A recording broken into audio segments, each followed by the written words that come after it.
ଓଡ଼ିଶାରେ ଲାଗି ରହିଛି ତୁହାକୁ ତୁହା ବର୍ଷା। ଏ ଲଘୁଚାପ ଜନିତ ବର୍ଷାରେ ଓଡ଼ିଶା ବର୍ତ୍ତମାନ ବେହାଲ ପରିସ୍ଥିତି। আমি ଲଗାଣ ବର୍ଷା ଫଳରେ ବର୍ତ୍ତମାନ ଓଡ଼ିଶାର ପ୍ରତ୍ୟେକ ଜିଲ୍ଲାରେ ଆପଣଙ୍କୁ କିଛି ଦୃଶ୍ୟ ଆମେ ନେଇଯାଉଛୁ ଏବଂ ଯେଉଁଭଳି ଭାବରେ ଦେଖାଉଛୁ କିଛି ଦୃଶ୍ୟ ଦେଖନ୍ତୁ କିପରି ବର୍ଷାରେ ଯେଉଁଭଳି ଅବସ୍ଥା ବର୍ତ୍ତମାନ ଓଡ଼ିଶାରେ ଅଛି। ବର୍ତ୍ତମାନ ଦେଖନ୍ତୁ କିପରି ତୁହାକୁ ତୁହା ବର୍ଷା ସାଙ୍ଗକୁ ବିଜୁଳି ଘଡ଼ଘଡ଼ି ସହିତ ବର୍ଷା ମଧ୍ୟ ଜାରି ରହିଛି ସାରା ଓଡ଼ିଶାରେ। ପ୍ରତ୍ୟେକ ଜିଲ୍ଲା କଥା ଯଦି କହିପାରିବା, ଭଦ୍ରକ, ବାଲେଶ୍ୱର, କଟକ, ପୁରୀ, ଗଞ୍ଜାମ, ଗଜପତି, ରାଉରକେଲା, ଢେଙ୍କାନାଳ, ପାରାଦୀପ ପ୍ରତ୍ୟେକ ସ୍ଥାନରେ ପ୍ରବଳରୁ ଅତି ପ୍ରବଳ ବର୍ଷାକୁ ନେଇ ସତର୍କ ସୂଚନା ବା ପୂର୍ବାନ କରିଛି ଆଞ୍ଚଳିକ ବିଜ୍ଞାନ କେନ୍ଦ୍ର। ଦର୍ଶକ ବନ୍ଧୁ, ଆମେ କହି ରଖୁଛୁ ଓଡ଼ିଶାରେ 17 ତାରିଖ ପର୍ଯ୍ୟନ୍ତ ଲଗାତାର ଭାବରେ ଲଘୁଚାପଟି ସୃଷ୍ଟି ହେବାର ସମ୍ଭାବନା ରହିଛି।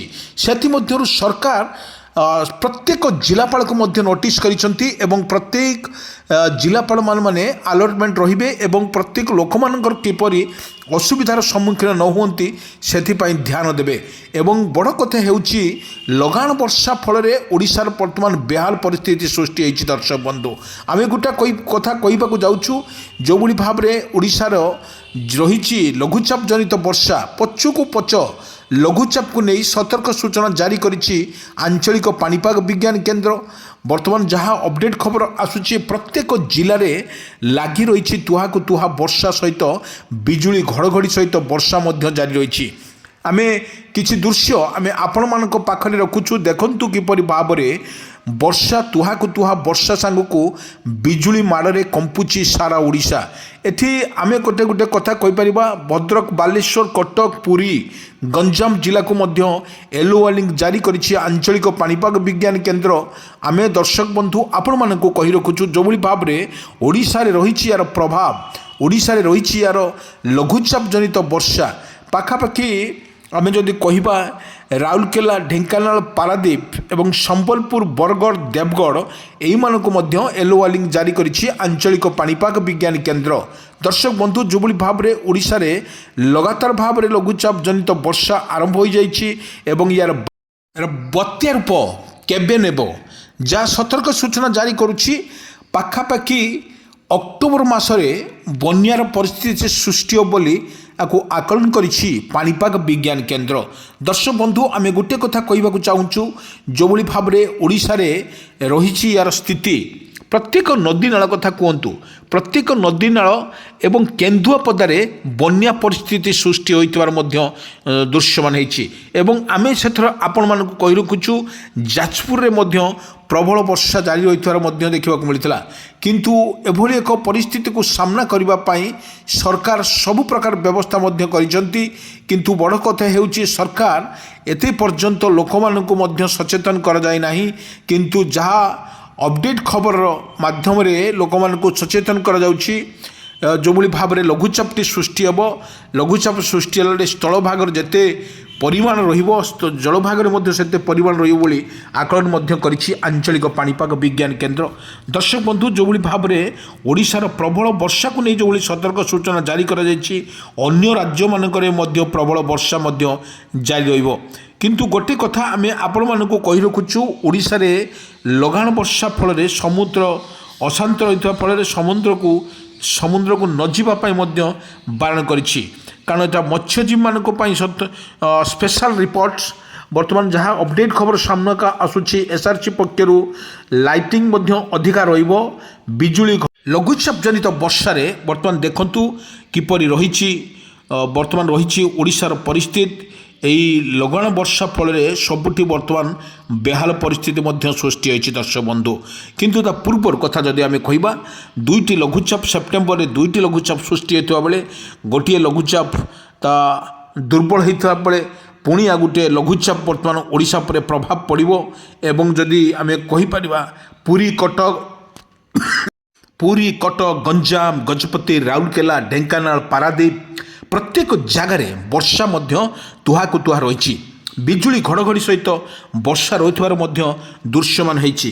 କିନ୍ତୁ ବଡ଼ କଥା ହେଉଛି, ଯେଉଁଭଳି ଭାବରେ ଲଘୁଚାପ ଜନିତ ବର୍ଷାରେ ଓଡ଼ିଶା ବର୍ତ୍ତମାନ ବେହାଲ ପରିସ୍ଥିତିର ସୃଷ୍ଟି ହେଉଥିବା ବେଳେ ଏକ ପ୍ରକାର ସରକାର ପ୍ରତ୍ୟେକ ଜନସାଧାରଣ ମାନଙ୍କୁ ମଧ୍ୟ ସଚେତନ କରାଯାଇଛି। ତୁହାକୁ ତୁହା ବର୍ଷା ଭିଜୁଛି ଓଡ଼ିଶା। ଆଗାମୀ ତିନି ଦିନ ଯାଏଁ ବର୍ଷା ସମ୍ଭାବନା। 18 ଜିଲ୍ଲାକୁ ୟେଲୋ ୱାର୍ଣ୍ଣିଂ ଜାରି କରିଛି ଆଞ୍ଚଳିକ ପାଣିପାଗ ବିଜ୍ଞାନ କେନ୍ଦ୍ର। ତୁହାକୁ ତୁହା ବିଜୁଳି। ଓଡ଼ିଶାରେ ଲଘୁଚାପ ଡ୍ରପ୍ସ ଓ ଲାଇନ୍ସ ପ୍ରଭାବରେ ରାଜ୍ୟର ବିଭିନ୍ନ ସ୍ଥାନରେ ବର୍ଷା ମଧ୍ୟ ଜାରି ରହିଛି। ଆଗାମୀ 3 ଦିନ ଯାଏଁ ବର୍ଷା ସମ୍ଭାବନା ରହିଛି। ଉପକୂଳ ଓ ଉତ୍ତର ଆଭ୍ୟନ୍ତରୀଣ ଓଡ଼ିଶାରେ 18 ଜିଲ୍ଲାକୁ ହାଲକାରୁ ମଧ୍ୟମ ଧରଣର ବର୍ଷାକୁ ନେଇ ୟେଲୋ ୱାର୍ଣ୍ଣିଂ ଜାରି କରିଛି ଏବଂ 16 ତାରିଖ ଯାଏଁ ବର୍ଷାର ଚେତାବନୀ ରହିଛି। କିନ୍ତୁ ଏହି ଜିଲ୍ଲାଗୁଡ଼ିକକୁ ଘଣ୍ଟା ପ୍ରତି 30ରୁ 40 କିଲୋମିଟର ବେଗରେ ପବନ ବହିବାର ମଧ୍ୟ ସମ୍ଭାବନା ରହିଛି। ବଜ୍ରପାତକୁ ନେଇ ବର୍ତ୍ତମାନ ସତର୍କ ସୂଚନା ଜାରି କରିଛି ଆଞ୍ଚଳିକ ପାଣିପାଗ ବିଜ୍ଞାନ କେନ୍ଦ୍ର। ସେପଟେ ଯେଉଁ ଦେଶରୁ ଅପସାରଣ ହେଉଥିବା ମୌସୁମୀ ପଶ୍ଚିମ ରାଜସ୍ଥାନର କିଛି ଅଞ୍ଚଳକୁ ବିଦାୟ ନେଇଛି ମୌସୁମୀ ବାୟୁ। ଏହାପରେ ଧୀରେ ଧୀରେ ଦେଶକୁ ମୌସୁମୀ ବାୟୁ ବିଦାୟ ନେବ। କିନ୍ତୁ ଆଗାମୀ 2 ଦିନ ମଧ୍ୟରେ ପଞ୍ଜାବ ଏବଂ ଗୁଜରାଟ ମୌସୁମୀର ଅପସାରଣ ପ୍ରକ୍ରିୟା ଆରମ୍ଭ ହେବ। ମୌସୁମୀ ପ୍ରତ୍ୟାବର୍ତ୍ତନ ପାଇଁ ପାଗ ଅନୁକୂଳ ରହିଛି ବୋଲି ସୂଚନା ଦେଇଛନ୍ତି ଭାରତୀୟ ପାଣିପାଗ ବିଜ୍ଞାନ କେନ୍ଦ୍ର। ଦର୍ଶକ ବନ୍ଧୁ, ଆମେ କହି ରଖୁଛୁ ଯେଉଁଭଳି ଭାବରେ ଓଡ଼ିଶାରେ ଲଗାତାର ଭାବରେ ବର୍ଷା ମଧ୍ୟ ଜାରି ରହୁଥିବା ବେଳେ ଏକକ୍ରମ ବର୍ଷା ବହୁତ ଜୋରେ ଲାଗି ରହିଛି। କିନ୍ତୁ ଆମେ କହି ରଖୁଛୁ ଯେଉଁଭଳି ଭାବରେ ଓଡ଼ିଶାରେ ରହିଛି ତୁହାକୁ ତୁହା ବର୍ଷା ମଧ୍ୟ ରହୁଥିବା ବେଳେ ସବୁ ବର୍ତ୍ତମାନ ଭିଜିଛି। ଓଡ଼ିଶାରେ ଭିଜିଛି ଏବଂ ଯେଉଁଭଳି ଉତ୍ତର ଓଡ଼ିଶା କଥା କୁହନ୍ତୁ, ଦକ୍ଷିଣ ଓଡ଼ିଶା କଥା କୁହନ୍ତୁ, ପ୍ରବଳ ବର୍ଷାକୁ ନେଇ ମଧ୍ୟ ସତର୍କ ସୂଚନା ଜାରି ମଧ୍ୟ କରାଯାଇଛି। ଆମେ ଆପଣମାନଙ୍କୁ କହି ରଖୁଛୁ ଯେଉଁ ଭିଜୁଆଲ୍ ମାଧ୍ୟମରେ ଆପଣ ଦେଖୁଛନ୍ତି ଏ ଦୃଶ୍ୟ ନିଶ୍ଚିତ ଭାବରେ ଆପଣଙ୍କୁ ହୃଦୟକୁ ଛୁଉଁଥିବ। ଦେଖନ୍ତୁ କେତେ ଜୋର କଳାହାଣ୍ଡିଆ ମେଘ କରିକି କିପରି ବର୍ଷା ମଧ୍ୟ ଜୋରରେ ପଡ଼ୁଛି। ଆପଣ ଚିତ୍ର ମାଧ୍ୟମରେ ଆପଣ ଦେଖିପାରୁଥିବେ। ଓଡ଼ିଶାର ଯେଉଁଭଳି ଭାବରେ ଓଡ଼ିଶା କଥା ଯଦି ଆମେ କହିବା 30ଟି ଜିଲ୍ଲା ଏବଂ 36ଟି ପଞ୍ଚାୟତ ଏବଂ 23ଟି ୱାର୍ଡକୁ ନେଇ ବ୍ଲକ୍ ଫର୍ମାନ୍ସ କରାଯାଇଛି ଏବଂ ବ୍ଲକ୍ ମାଧ୍ୟମରେ ପ୍ରବଳ ଆଜି ଯଦି ଦେଖିବାକୁ ମିଳେ ବ୍ଲକ୍ରେ ମଧ୍ୟ ପ୍ରବଳ ବର୍ଷା ମଧ୍ୟ ଜାରି ରହିଛି, ଯାହା ରେକର୍ଡ଼ ମଧ୍ୟ କରାଯାଇଛି ପ୍ରବଳ ବର୍ଷା। ଏବଂ ଏହି ପ୍ରବଳ ବର୍ଷାକୁ କିପରି ଲୋକମାନଙ୍କ ପାଖରେ ସରକାର ପହଞ୍ଚିବେ ସେଥିପାଇଁ ଜୋରଦାର ପ୍ରସ୍ତୁତ ମଧ୍ୟ ଆରମ୍ଭ କରିଛନ୍ତି। ଏବଂ ସବୁଠି ବଡ଼ କଥା ହେଉଛି ଯେଉଁ ଲଘୁଚାପ ଜନିତ ବର୍ଷା ବାରମ୍ବାର ହେବା ଫଳରେ ଓଡ଼ିଶାର ବର୍ତ୍ତମାନ ବେହାଲ ପରିସ୍ଥିତି ସୃଷ୍ଟି ହୋଇଛି। ଦର୍ଶକ ବନ୍ଧୁ, ଆମେ ଆପଣମାନଙ୍କୁ କହି ରଖୁଛୁ ଯେଉଁଭଳି ଭାବରେ ମଧ୍ୟ ସଚେତନ ବର୍ତ୍ତମାନ ବାର୍ତ୍ତା ଦିଆଯାଉଛି ଏବଂ ଓଡ଼ିଶାରେ ପ୍ରତ୍ୟେକ ଜିଲ୍ଲା କଥା ଯଦି ଆମେ କହିପାରିବା ଭଦ୍ରକ ଠାରୁ ବାଲେଶ୍ୱର, ଭଦ୍ରକ, ପୁରୀ, ଗଞ୍ଜାମ, ଗଜପତି, ରାଉରକେଲା, ଢେଙ୍କାନାଳ ଏହିମାନଙ୍କ ଜିଲ୍ଲାମାନ ଏସ୍ଆର୍ସ ପକ୍ଷରୁ ମଧ୍ୟ ଜାରି କରାଯାଇଛି। ଏବଂ ସବୁଠି ବଡ଼ କଥା ହେଉଛି ଯେଉଁ ବଙ୍ଗୋପସାଗରରେ ସୃଷ୍ଟି ହେଉଥିବା ଏକ ବାତ୍ୟା ରୂପ ନେବାର ମଧ୍ୟ ଆଶଙ୍କା ରହିଛି। ସେଥିମଧ୍ୟରୁ ସରକାର ସମସ୍ତଙ୍କୁ ଜନସାଧାରଣମାନଙ୍କୁ ସଚେତନ ରହିବା ପାଇଁ ମଧ୍ୟ ନିର୍ଦ୍ଦେଶ ଦିଆଯାଇଛି। ଘଡ଼ଘଡ଼ି, ବିଜୁଳି ଏବଂ ପାଣି ଦେଖି ଆପଣ ନିଶ୍ଚିତ ଭାବରେ ସଚେତନ ରୁହନ୍ତୁ।